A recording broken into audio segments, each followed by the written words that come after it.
I trusted him with everything: our future, our finances, our life together. When the money disappeared, it wasn't just a financial loss. It was a betrayal that rewrote everything I thought I knew about my marriage.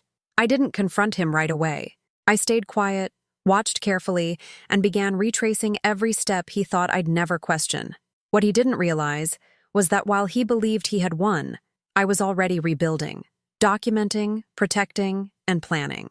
The final move wasn't loud or dramatic.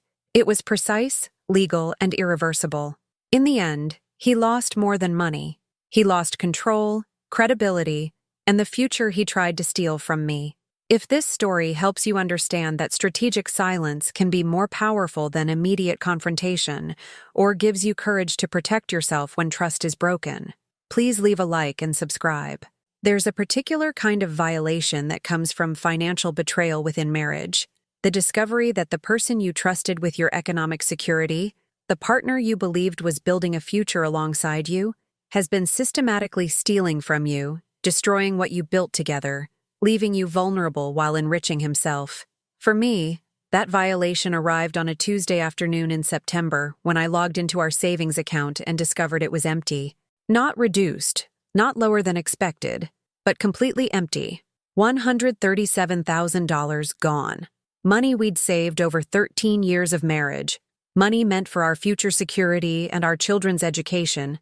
Money I'd worked for and sacrificed for, simply vanished. And my husband Marcus, the man I'd trusted absolutely, was responsible. My name is Natalie Brooks, and I'm 41 years old now.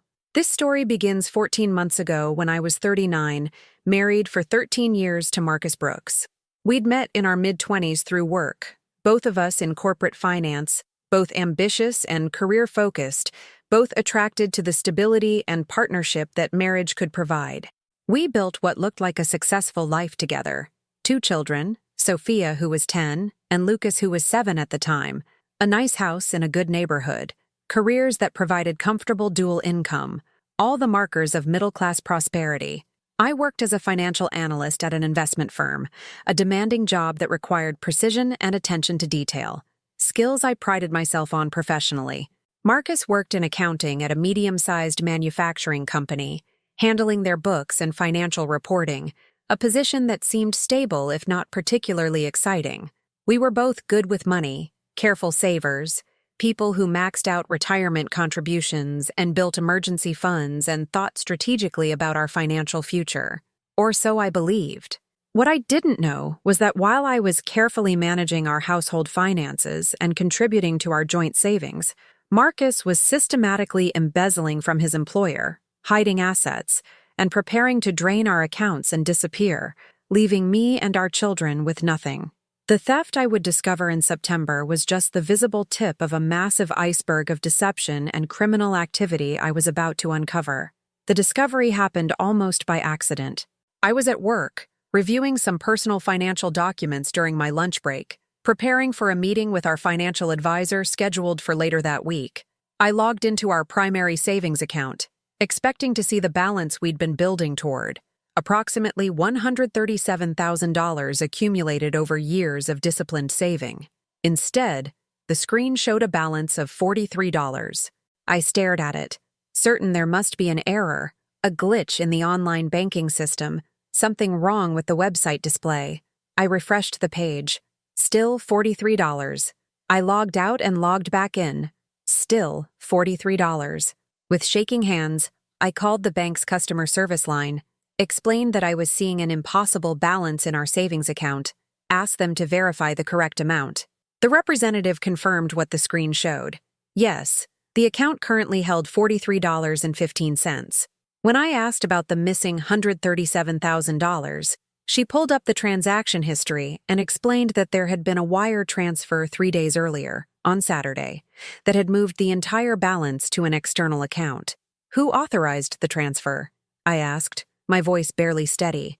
The transfer was initiated online using login credentials for Marcus Brooks, who is listed as joint account holder with full transaction authority, she explained. The funds were transferred to an account at a different bank. I can provide you with the transaction details and reference number, but I can't disclose information about the receiving account due to privacy regulations, She gave me the transaction details, the date and time and amount, confirmation that this wasn't an error or fraud by an external party, but an intentional transfer by my husband. I sat at my desk staring at the transaction details on my screen, my mind struggling to process what this meant. Marcus had transferred our entire life savings, money we'd both contributed to, money meant for our future, money I'd been counting on for our children's college education, to an account I knew nothing about. Why would he do this? Where had the money gone? Was this preparation for something? Some investment or purchase he'd planned to surprise me with? Or was this something much darker? Theft and betrayal on a scale I couldn't yet fully comprehend. I forced myself to stay calm, to not immediately call Marcus and demand explanations, to think strategically about what I should do next. My professional training in finance kicked in. Document everything, gather information, understand the full scope of the situation before taking action. I logged into all our other accounts, checking balances and recent transactions. Our joint checking account looked normal, showing regular deposits from both our paychecks and normal household expenses. But when I checked our investment accounts, I found similar patterns. Our retirement accounts had been untouched, but several brokerage accounts we'd maintained had been liquidated, the funds transferred out, another $80,000 gone. I pulled up our credit card accounts next, looking for unusual charges or patterns. What I found was disturbing. There were charges at luxury hotels I didn't recognize, expensive restaurants I'd never been to, retail purchases for items I'd never seen. All on cards I thought were joint, but that Marcus apparently used independently. Charges he'd made over months without my knowledge. The pattern suggested he'd been spending money secretly, building a separate life I knew nothing about, preparing for something he'd hidden from me completely. I spent the rest of that afternoon documenting everything I found, taking screenshots of account balances and transaction histories, downloading statements, creating a detailed spreadsheet of all missing money and suspicious charges. The total I could document was staggering: $137,000 from savings, $80,000 from brokerage accounts, at least $20,000 in credit card charges I hadn't known about. Over $230,000 gone or spent without my knowledge or consent. The scope suggested this wasn't impulsive or recent, but systematic, planned, sustained over time. That evening, I went home and acted completely normal. I greeted Marcus cheerfully when he arrived home from work, asked about his day, helped the kids with homework, made dinner, maintained our routine as if I suspected nothing. I watched Marcus carefully, though, looking for signs of guilt or anxiety, any indication that he knew I might have discovered what he'd done. But he seemed completely normal, relaxed even, joking with the kids at dinner, discussing weekend plans with me, showing no stress or concern. Either he was an exceptional liar, or he genuinely believed I wouldn't check our accounts and discover the theft before he was ready to reveal it. After the kids went to bed, I told Marcus I needed to catch up on some work and went to my home office, closing the door. Instead of working, I continued my investigation, digging deeper into our financial records, looking for patterns and explanations. I checked old bank statements going back years, looking for when the suspicious activity had started. What I found suggested Marcus had been planning this for at least 18 months. Small withdrawals and transfers that had gradually escalated, money moved in ways I'd never noticed because I hadn't been monitoring our accounts as carefully as I should have been, trusting Marcus to be honest about our shared finances. I also started researching Marcus's employer online, looking for any information about the company's financial health or recent news that might explain why Marcus would suddenly drain our accounts. What I found was shocking. There were several articles from local business publications about an ongoing embezzlement investigation at the company where Marcus worked. The articles were vague about details, citing ongoing investigation and privacy concerns, but they confirmed that the company had discovered significant financial irregularities, that someone in their accounting department was suspected of theft, that the matter had been referred to law enforcement. The timeline matched. The articles were dated from about 6 months ago, around the time Marcus had started seeming stressed and distracted, when his behavior had changed in subtle ways I'd attributed to normal work pressure. With growing horror, I realized that Marcus might be the one being investigated, that he might have embezzled from his employer, that the theft of our savings might be preparation to flee, to disappear before criminal charges were filed. The possibility seemed almost too dramatic, too extreme, but the evidence was accumulating in ways that pointed to exactly that scenario. Over the next several days, I continued gathering information while maintaining the appearance of normalcy. I hired a private investigator, explaining my suspicions about financial theft and possible embezzlement, asking for help documenting Marcus's activities and financial movements. The investigator, a former FBI agent named David Torres, took my case seriously, began surveillance of Marcus, started tracing the money that had been transferred from our accounts. What David uncovered over 2 weeks of investigation was more extensive and damaging than I'd imagined. Marcus had indeed embezzled from his employer, over $400,000 over 3 years, taken through false invoices and manipulated accounts payable, systematic theft that he'd hidden through his position with access to the company's financial systems. The company had discovered the theft during a routine audit 6 months ago, had been building a case with law enforcement, was preparing to file criminal charges. Marcus apparently knew or suspected the investigation was closing in, was preparing to flee, had been moving money and making arrangements for months in preparation. The $137,000 from our savings had been transferred to an offshore account Marcus had opened, part of a larger pool of money he'd accumulated from his embezzlement and our joint assets.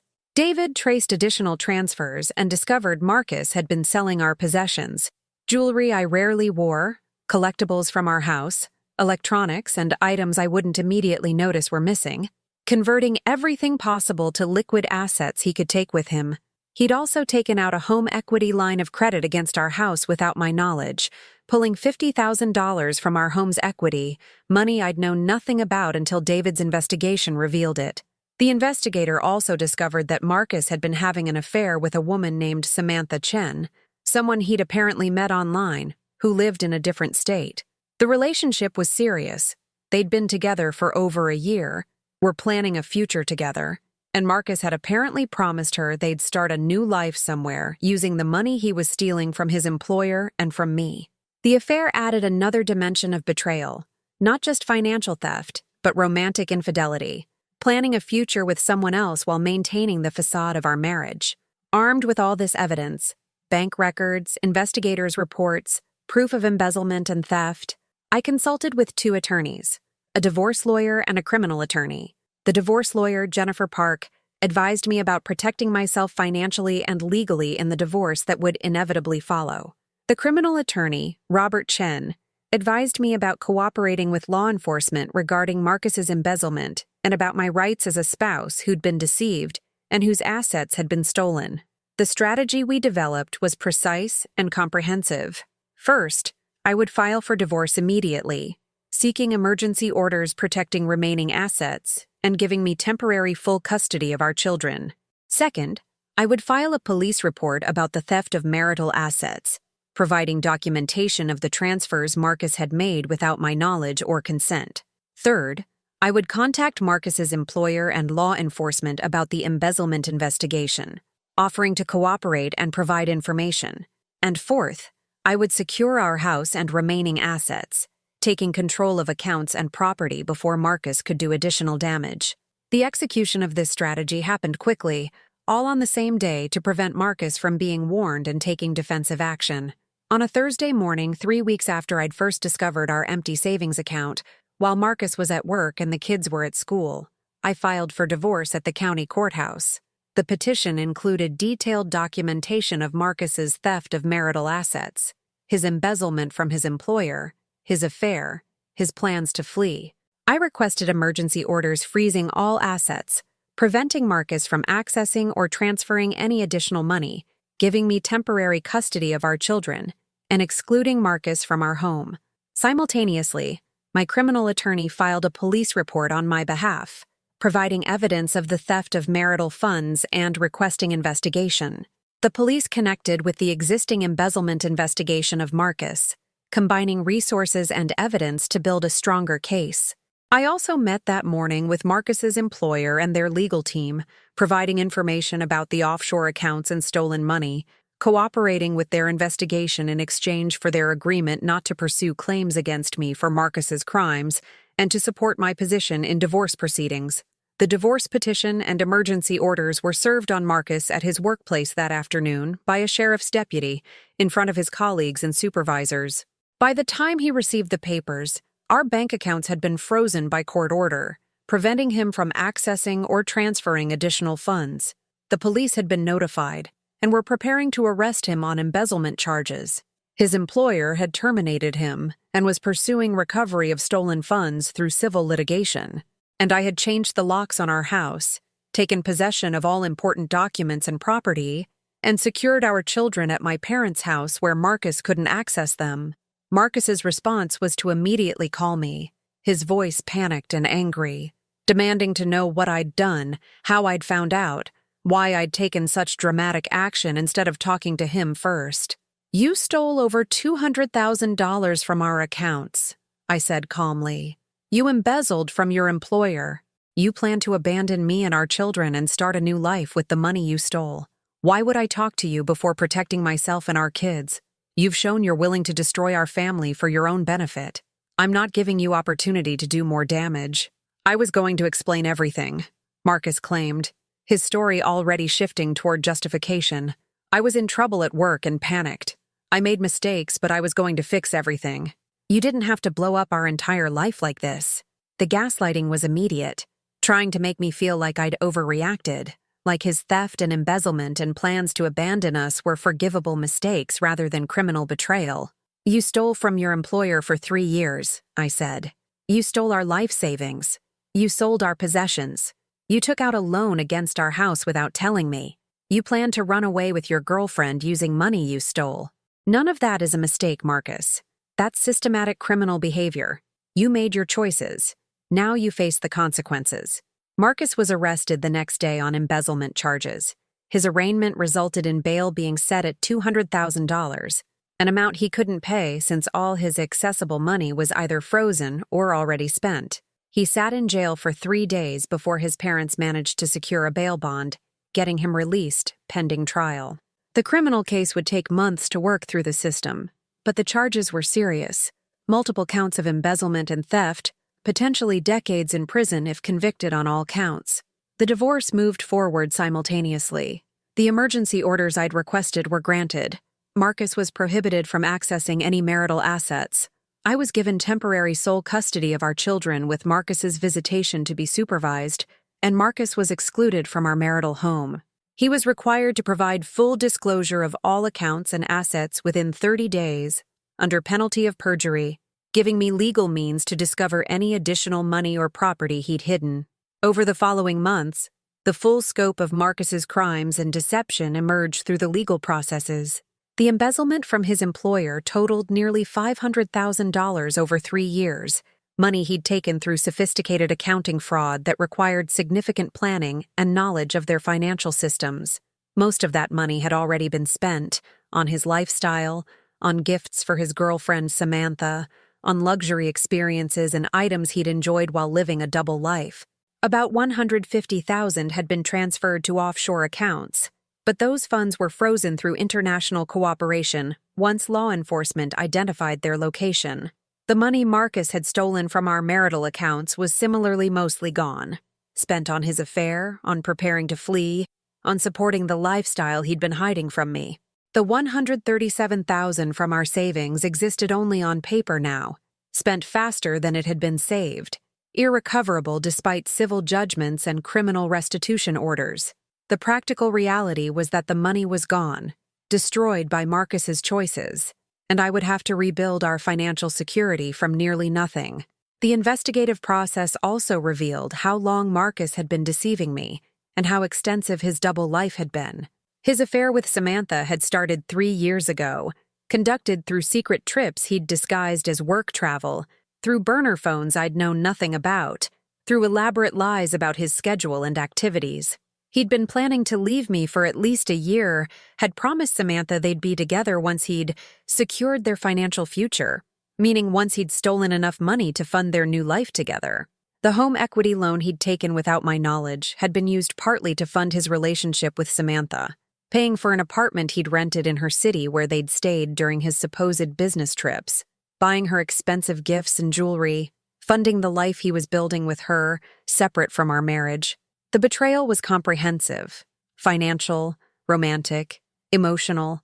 Every aspect of our marriage had been a lie while Marcus built an alternate reality he planned to escape into. The criminal trial took 10 months to work through the system. Marcus initially pled not guilty, apparently hoping he could somehow escape accountability, but the evidence against him was overwhelming. Bank records, testimony from his employer's financial team, forensic accounting reports, my testimony about stolen marital funds, Samantha's testimony about money he'd spent on her. 3 weeks before trial was scheduled to begin, Marcus accepted a plea bargain, pleading guilty to multiple counts of embezzlement in exchange for a sentence of 8 years in prison, with possibility of parole after 5 years. The plea agreement also required Marcus to make financial restitution to his employer and to me, though the practical reality was that he had no money to pay. His parents mortgaged their retirement home to pay restitution to his employer as part of the settlement that avoided additional civil litigation, essentially bankrupting themselves to protect their son from even worse consequences. But there was no money for restitution to me. The marital assets Marcus had stolen were gone, spent, and unrecoverable, and Marcus would be in prison for years, unable to earn income. The divorce was finalized while Marcus awaited sentencing. He didn't contest it, couldn't contest it really, given the documented theft and betrayal. I was awarded full custody of our children with Marcus's parental rights severely restricted due to his criminal behavior and imprisonment. I retained our house, though with the home equity loan Marcus had taken, it had less equity than before. I kept my retirement accounts, which Marcus hadn't been able to access. We divided debt, with Marcus responsible for the credit cards he'd maxed out and the home equity loan he'd taken fraudulently. The financial settlement acknowledged that Marcus had stolen and dissipated marital assets, theoretically entitling me to a greater share of any future assets or earnings, but given his imprisonment and criminal record, the practical value of that provision was minimal. The judge was sympathetic to my situation, but realistic about Marcus's ability to ever compensate me for what he'd stolen. Justice in the criminal system didn't translate to financial recovery in my personal circumstances. The emotional and practical rebuilding after Marcus's imprisonment was extensive. I'd lost most of our savings, would have to rebuild that security from nearly nothing while now supporting 2 children on only my income. I took extra work when possible, picked up consulting projects in addition to my regular job, cut our household budget to minimum necessary expenses. The kids and I moved from our house into a smaller rental to avoid the mortgage payments and maintenance costs, using the equity from selling the house to rebuild an emergency fund and start fresh college savings accounts. The kids struggled tremendously with their father's imprisonment and the revelations about his crimes and betrayal. Sophia, at 11, was old enough to understand that her father was in prison for stealing money, that he'd betrayed our family, that he'd been planning to abandon us. Her relationship with Marcus was severely damaged, her trust in him destroyed by his choices. Lucas, at 8, didn't fully understand the details but knew his father was gone and had done something bad that hurt our family. Both children required therapy to process the trauma and loss. My own therapy focused on processing the betrayal, not just the financial theft, but the comprehensive deception, the years of lying, the discovery that the man I'd trusted and built a life with had been systematically destroying our security while planning to abandon us. The violation of trust was profound. The realization that I'd been living with a criminal stranger who'd hidden his true character for years. The recovery process was long and painful, requiring me to rebuild my sense of judgment and my ability to trust. What sustained me through those difficult months was the knowledge that I'd handled the crisis strategically, that my decision to investigate quietly before confronting had protected me and my children from even worse outcomes. If I'd confronted Marcus immediately when I first discovered the empty savings account, if I'd given him warning that I knew about the theft, he might have successfully fled with additional assets, might have hidden more money beyond recovery, might have disappeared entirely, leaving us with nothing. My strategic silence, my careful documentation, my coordination with attorneys and law enforcement before revealing my knowledge, all of that had prevented Marcus from doing additional damage. The final move I'd made, the simultaneous filing of divorce papers, police reports, coordination with his employer, and securing of our children and remaining assets had been precise and irreversible. Marcus lost his freedom, his career, his family, his reputation, any possibility of the future he'd planned with Samantha and stolen money. The money itself was mostly gone, unrecoverable, but I'd ensured he couldn't benefit from his crimes, couldn't enjoy the fruits of his betrayal, couldn't escape accountability for destroying our family. 14 months after discovering our empty savings account, I'm 41 and rebuilding. I have my children, my home, my career, and my integrity, things Marcus tried to steal or destroy but ultimately couldn't.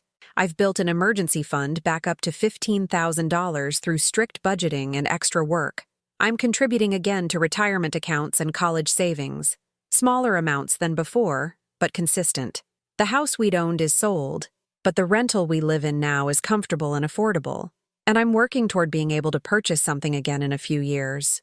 Most importantly, I've learned to trust my instincts, to verify rather than blindly trust, to act strategically rather than impulsively when I discover betrayal. The skills that served me professionally, attention to detail, careful documentation, strategic planning, protected me personally when I needed them most.